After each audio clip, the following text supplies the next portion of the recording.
সৈয়দ আজিজের বৈঠকখানা presents গল্প স্বল্প।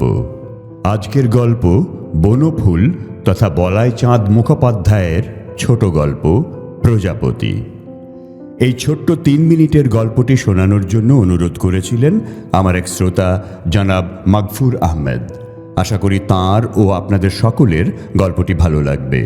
আপনাদের পছন্দের গল্প শোনার জন্যে দয়া করে আমার চ্যানেলটি সাবস্ক্রাইব করুন, লাইক ও শেয়ার করুন। আর হ্যাঁ, আপনাদের কাছ থেকে গল্প পাঠের অনুরোধ পেলে আমি আনন্দের সাথে সে অনুরোধ রাখবার চেষ্টা করব। গল্প পাঠ সৈয়দ আজিজ, নারী কণ্ঠ মান্নি সৈয়দ। চলুন তবে শোনা যাক বনফুলের ছোট গল্প প্রজাপতি।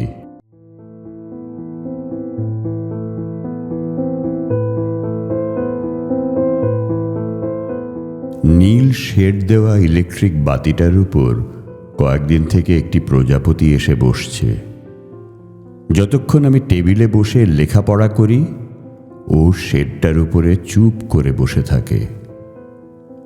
আশা মারা যাবার কিছুদিন পর থেকেই ও আমার সন্ধেবেলার সঙ্গী হয়েছে।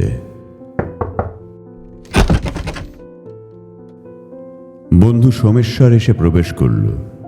ইদানিং প্রায়ই আসছে। ওকে দেখলেই আমার ভয় করে। ওর বোন বেলার সম্বন্ধে আজকাল যে একটু দুর্বলতা পোষণ করছি, সেটাও টের পেয়ে গেছে। বেকায়দায় পড়ে গেছি। সোমেশ্বর এসেই একেবারে কাজের কথা পারল। চুপ করে রইলাম। আহা, যা হোক একটা কিছু ঠিক করে ফেলো ভাই।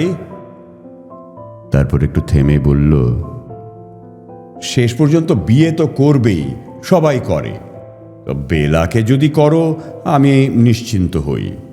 বেলা তোমাকে ভালোবাসে। সবই ঠিক, তবু চুপ করে রইলাম।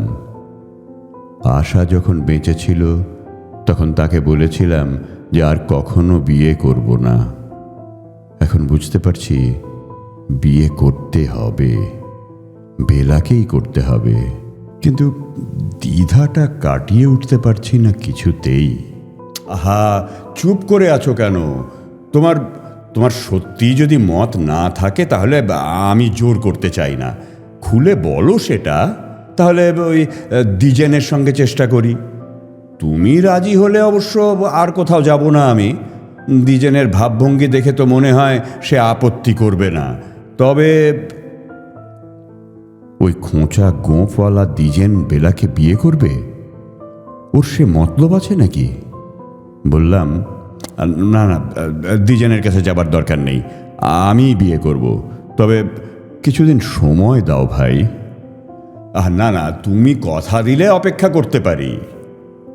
চুপ করে রইলাম। কি কথা দিচ্ছ তো?